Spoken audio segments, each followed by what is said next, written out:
के साथ हो, सहरा का इलाका हो, तपती हुई रेत हो, इतने कठिन और सख्त हालात, चारों जानब मौत ही मौत, दूर दूर तक अपनों का नामो निशान कोई नहीं, और अकेले फैसला करने वाले इमाम हुसैन, बाकी सारे बच्चे हैं या औरतें, सारे बड़े अकेले। एक हाथ कटा, दूसरे पे मशकीज़ा वो भी कटा। देख लो मैं पस मंजर पे हूं अभी तक, मैं बता रहा हूं कि जिहाद किसके खिलाफ था? जालिम हुक्मरान के खिलाफ, जालिम काफिर के खिलाफ नहीं, मुशरिक के खिलाफ नहीं।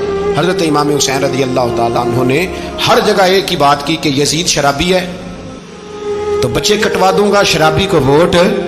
ये एक नहीं, हर किताब में यही लिखा, हर किताब में, हर मसलक की किताब। यजीद चूंकि मुजरे देखता है, रंडियों का नाच देखता है, बच्चे कटवा दूंगा, उसके हाथ में हाथ। इमाम हुसैन ने फरमाया चूंकि अल्लाह की हदों को तोड़ता है, हुकूकुल्लाह पामाल करता है, हुदूदुल्लाह, बच्चे कटवा दूंगा लेकिन उसके हाथ में हाथ। सारा दिन खुद मुजरा देखना और 10 मुहर्रम को 2 देगें पका के हुसैनी बन जाना, सारा साल खुद गंदमंद करना, शराबियों के साथ रहना, और 10 मुहर्रम को 2। यजीद ने तो बड़ी खैर, वो तो उबैदुल्लाह इब्ने ज़ियाद ने कत्ल किया।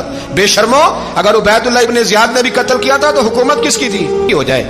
लेकिन जो बंदा नबी पाक की माँ को दोज़खी कहे, हुजूर के बाप को जहन्नमी कहे, यजीद को अमीरुल मोमिनीन कहे, उसके साथ इत्तफाक़े राय कर लिया जाए, ये मजहब हमारी समझ में नहीं आता, बिल्कुल नहीं आता, कतई नहीं हमारी समझ में आता। कैसे इत्तेहाद कर लिया जाए? यहाँ तो मेरे भाई जो हमारे अपा का मुखालिफ हो उससे इत्तेहाद नहीं होता, और जो नबी पाक के वालिद को दोज़खी कहे उससे इत्तेहाद हो जाए। कहते हैं जी वो जी इतनी फिरका वारियत हो गई, हम किस मस्जिद में जाएं? 60 पार्टियां पाकिस्तान में रजिस्टर्ड हैं जो इलेक्शन लड़ती हैं। कभी किसी बंदे को टेंशन नहीं हुई कि किसके पास जाएं, किसके पास ना जाएं।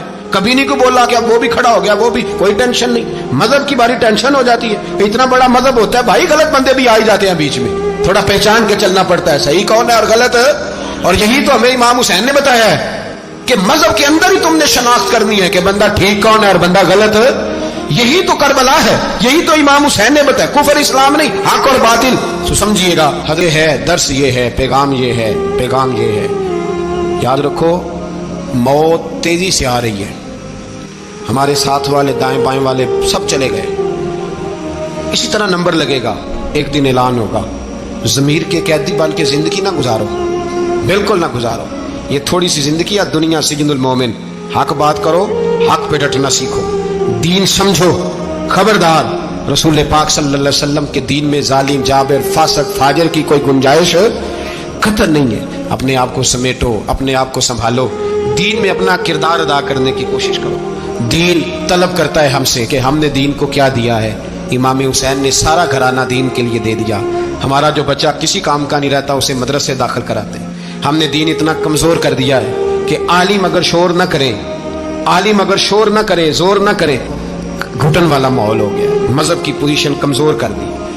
अब जहां तक इस बात का ताल्लुक है जी फिरके हो गए, तो मेरे भाई ये कोई इतनी खतरनाक बात है, ये कोई इतना मुश्किल मामला नहीं है। ये तो इमाम हुसैन ने बता दिया था कि यजीद के तौर पर एक गलत फिरका खड़ा हो गया है, लिहाजा उसका मुकाबला करना है। इसमें कोई बुरी बात है? लेकिन एक सबक है बुजुर्गों का कि अगर सच्ची बात भी नहीं करनी तो फिर इस मिंबर का हक अदा नहीं होता।